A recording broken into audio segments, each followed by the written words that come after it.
Magandang gabi mga kahuwan. Narito na ating Pag-asa Weather Update today. Update na muna tayo sa lagay ng ating panahon ngayong araw ng Biyernes, May 3, 2024. Sa kasalukuyan nga ay easterlies pa rin o yung mainit na hangin galing karagatang Pasipiko, patuloy pa rin yung epekto nito sa ating bansa, kaya asahan natin mainit at maalinsangang panahon. Para naman sa lagay ng panahon sa Metro Manila at sa ating buong kapuluan, asahan natin partly cloudy to cloudy skies pa rin na may mga pulupulong pag-ulan, pagkidlat at pagkulog. Yung ating mga Regional Services Division maglalabas sa mga thunderstorm advisory, rainfall advisory o hindi kaya heavy rainfall warning kung kinakailangan.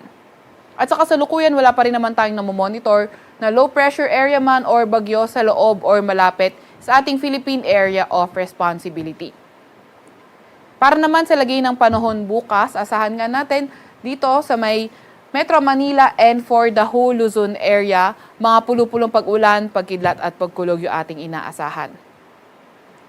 Para naman sa agwat ng temperatura dito sa may Metro Manila at Tuguegarao, 26 to 37 degrees Celsius. Sa may Baguio naman ay 18 to 27 degrees Celsius at 24 to 32 degrees Celsius sa may Tagaytay, 26 to 37 degrees Celsius naman sa may Tuguegarao. 27 to 34 degrees Celsius sa may Lawag at 26 to 33 degrees Celsius sa may Legazpi area. Sa may Puerto Princesa ay 26 to 34 degrees Celsius at 27 to 34 degrees Celsius naman sa may Kalayaan Islands.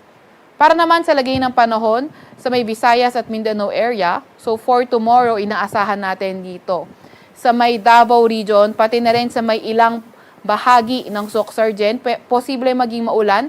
May mga kalat-kalat tayo na pag-ulan, pagkidlat at pagkulog. Kaya antabayanan natin yung ilalabas nating forecast for tomorrow. Para naman sa nalalabing bahagi ng Mindanao at sa buong Visayas, asahan pa nga rin natin for tomorrow patuloy yung fair weather conditions na may mga tsansa ng mga localized thunderstorms at mainit at malinsangang panahon, mataas pa rin yung tsansa niyan bukas.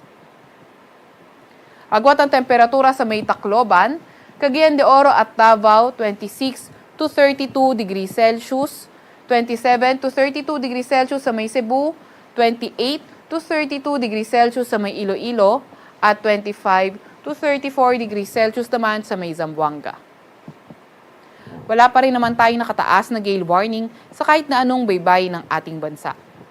Sa Kalakahang Maynila, ang araw ay lulubog, mamayang 6:30 ng gabi at sisikat bukas ng 5:33 ng umaga.